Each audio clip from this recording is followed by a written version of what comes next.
Do you know all these people? Warren Buffett, Jeff Bezos, Elon Musk, Bill Gates? Yeah, they're all billionaires. Some of the most successful people on the planet.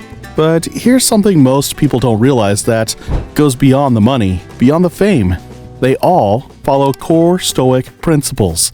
Buffett is known for his patient and emotional control. Bezos built Amazon by focusing only on what he could control, customer obsession, and long-term thinking. Musk, resilience. The guy gets hit with setback after setback and still keeps moving. Bill Gates, lifelong learning and staying grounded, even with all that wealth. See, Stoicism isn't just ancient philosophy. It's a mindset, a strategy, a way to master your emotions, stay focused, and play the long game, especially when it comes to money. And once you understand how it works, you'll stop chasing money and start controlling it. And in this video, we're going to show you how you can use those same ancient principles to revolutionize your financial life. Because this thousands-year-old philosophy still works, and it might just be the key to building real, lasting wealth without burning out or losing your way. So now you might be thinking, wait, isn't Stoicism about giving things up? Weren't Stoics all about minimalism and detachment? That's what a lot of people argue too. They'll say, why are we still talking about money when Stoics lived simple lives? But here's the truth most people miss.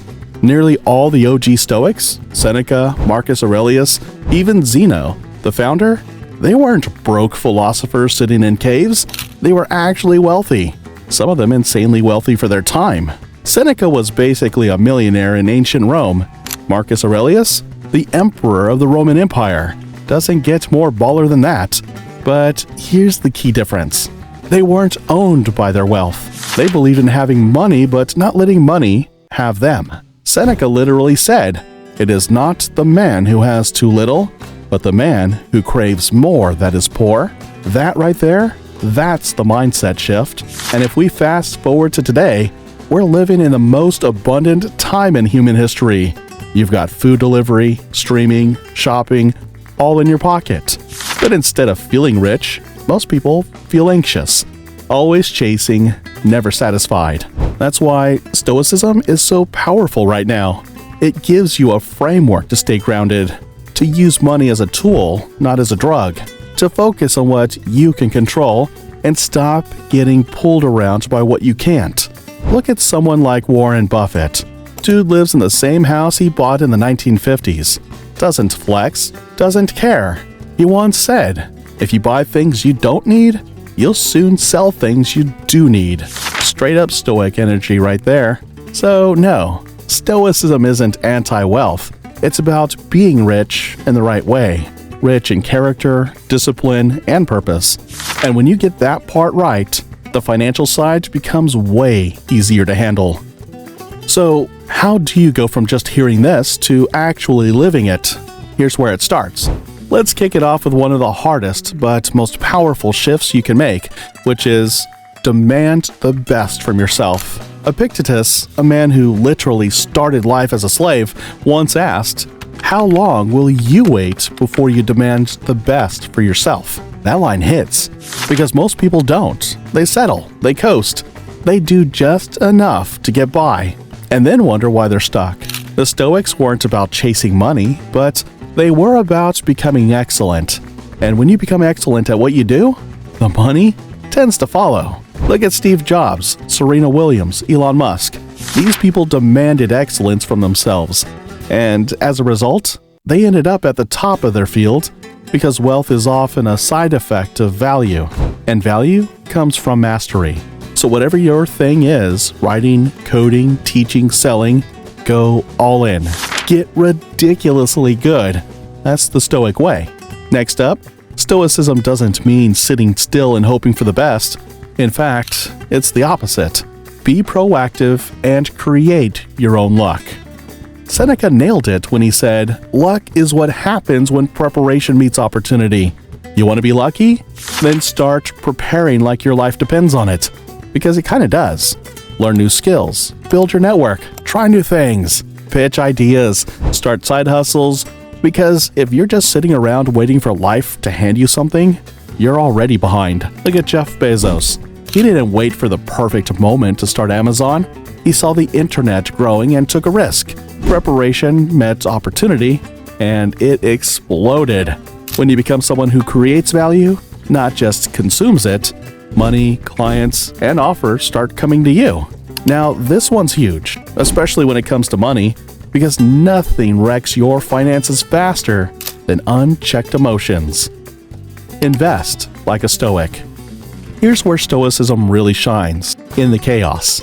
The stock market dips, crypto crashes, recessions hit, and people lose their minds. But the Stoics, they train themselves to stay calm, focused, rational. Epictetus said, "We cannot control the external events around us, but we can control our reactions to them." The same goes for investing. You can't control the market, but you can control your reactions. And that's the difference between a smart investor and a panic seller. Warren Buffett has been preaching this for decades. He says, be fearful when others are greedy, and greedy when others are fearful. Translation: control your emotions, stick to your long-term strategy, stop checking your portfolio every 10 minutes. All right, moving forward. Next is something most people don't want to hear, but it's key. You're not in control of results. But that's not a bad thing. Focus on actions, not outcomes. The Stoic truth will save you a lot of stress. You don't control outcomes. You control actions. You can apply for the job, pitch the client, build the business. But whether it works, that's not fully up to you.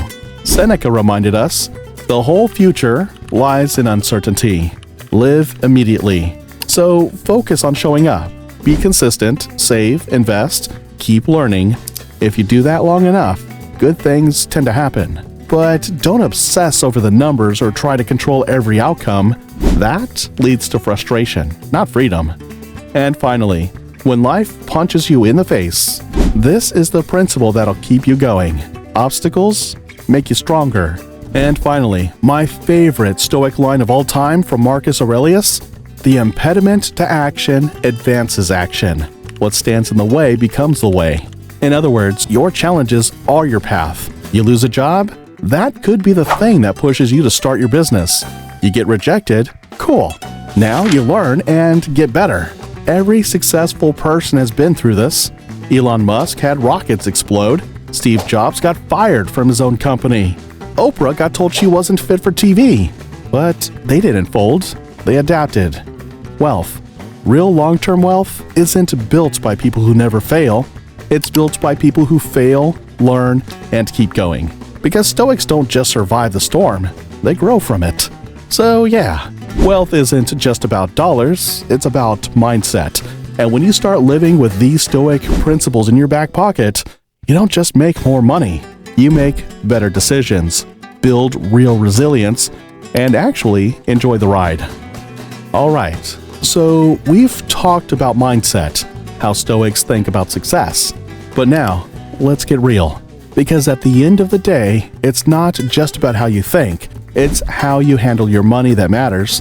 And when it comes to that, Stoicism has 3 simple but powerful rules.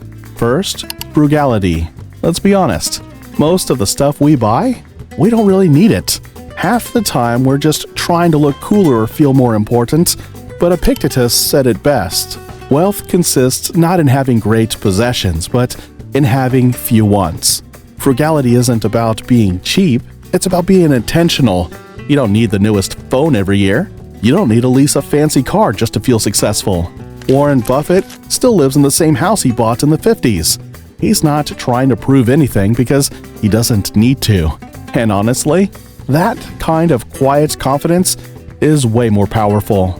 Second, live below your means. This isn't about depriving yourself, it's about buying freedom. Most people stay stuck in jobs they hate just to keep up with their lifestyle. But when you spend less than you earn, you create space, options.